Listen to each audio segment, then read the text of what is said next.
अस्सलाम वालेकुम viewers, welcome back to my YouTube channel daily tips with Asma. आज की इस वीडियो में हम आपको बताएंगे अनबिसात नाम का मतलब और इसके बारे में दिलचस्प मालूमात। अनबिसात नाम का शुमार लड़कों के नामों में होता है। अनबिसात एक इस्लामी नाम है। अनबिसात नाम की इब्तदाई तारीख अरबी ज़ुबान से निकलती है। अनबिसात नाम के लड़कों के लिए खुशकिस्मत नंबर 7 माना जाता है। माहिरीन के मुताबिक अनबिसात नाम के लड़के बहुत नरम मिजाज होते हैं।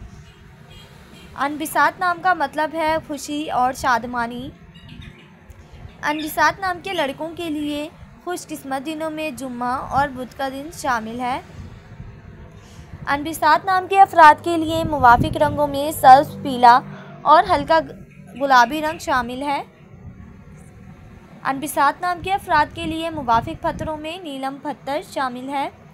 खुशकिस्मती वाली धातों में हिंसों के हिसाब से कांसी शामिल है। फ्रेंड्स, अगर आप अपने नाम का मतलब जानना चाहते हैं तो कमेंट बॉक्स में अपना नाम लिखें।